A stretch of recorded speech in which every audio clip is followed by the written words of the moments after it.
What is the first thing you do in an earthquake? Don't panic. The Brew is sharing your bar talk tips.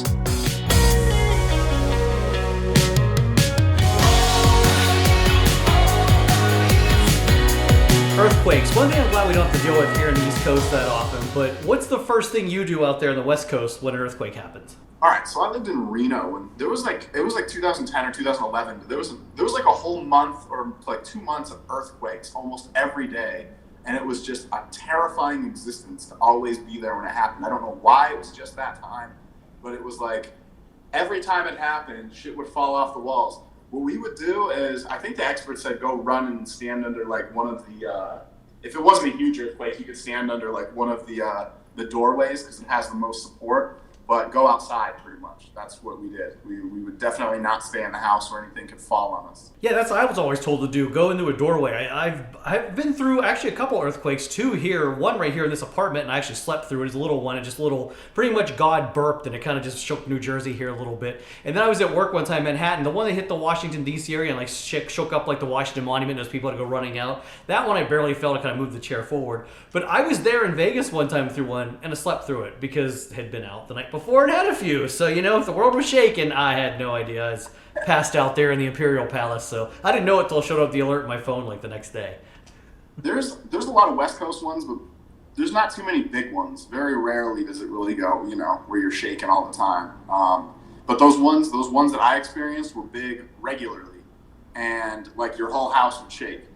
And it was just terrifying because you didn't know if it was going to start falling apart or not. Yeah, I mean, I've seen some of those videos like over in Japan and overseas, and when those like high rises really get shaking, it's kind of crazy. I don't want to ever be in one. I think they're one of the most terrifying things ever. And again, like I said, I've been in minor ones, but those bigger ones, no. A story about that. I was in the Space Needle, and I got a text, earthquake, like in all caps, while I was in the Space Needle in Seattle.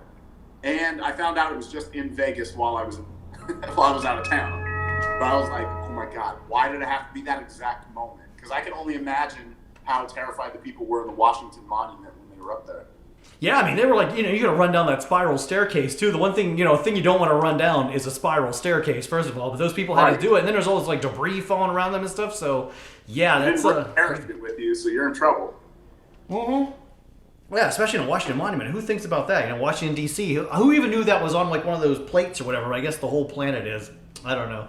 But our view... Everywhere, ruining our shit. Yes. But our viewers, once again, you guys have some great suggestions. What's the first thing you do during an earthquake? Let's find out. Julie says, shit in your pants. Nice. Rock for Guitar, agrees. Move my bowels so I'm good if the toilet blows out. Then grab a shovel and gloves, plus hope that the God of love is with me. I'm with her. Tom says, shove everybody aside and run through the doorway. Bugaboo Baller. Live in California, been through small ones and some scary ones, never a really big one. First you check to see how big it is. If it's big, get away from the windows, get under a piece of furniture. If it's a really big one, kiss your ass goodbye. And Art for Cat says, to be honest, as a Southern Californian, call your mom and make sure she's okay. Aw, call mom. That's kind of a nice suggestion. I have a couple follow-ups to that though, but there's some good ideas there and some bad ideas as well. Yeah, you know, I like how one person was like, push everybody out the way. The other one's like thinking of mom. I think I would just grab Crispin. You know, I grab my little furry football right here. I guess, you know, if you run outside, I guess you got to make sure, like, you're not anywhere where there's, like, telephone lines above you, or you're below a skyscraper where things could fall on you. Anything, really. Yeah, if you're in a country, maybe that's a little different. Like, you know, you're out in, like, the vineyards of California where maybe, like, the most you'll get is, like, you know, some grapes will be thrown at you. But outside of that, you got to, like, definitely look around your surroundings. But I do agree with the one answer, though, like, probably should stay away from windows, right? Right. Those are going to shatter pretty quickly. That's what happened in Reno. They would shatter. You have to go replace them, and then they'd shatter again. It's like, what the hell am I doing here?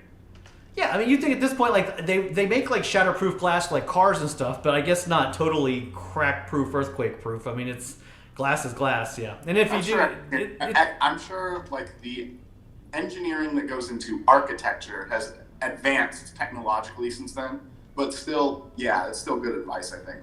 Starman says, I've never been in an earthquake, but I would try running outside into a location where something's not going to collapse and fall on my head. Not sure if that works for everyone, though.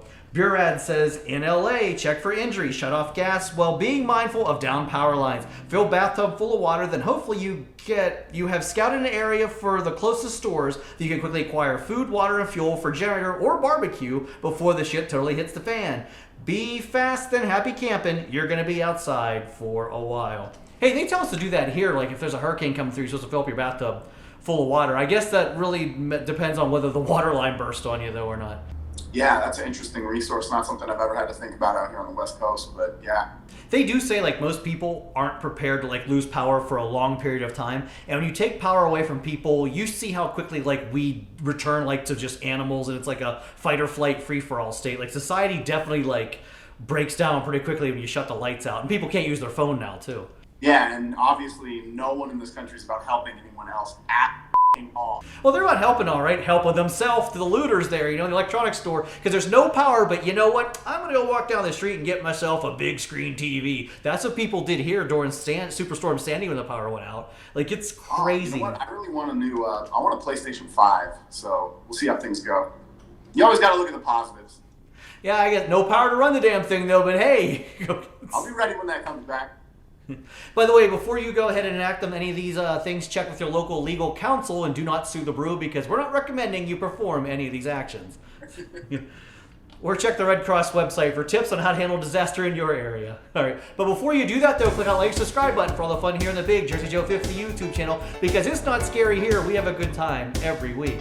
And yeah, the bar talk this week, well, maybe we'll help some people here with an earthquake tip. And man, just whatever happens, though, I just hope neither one of you or I or any of our viewers have to go through one anytime soon. Right.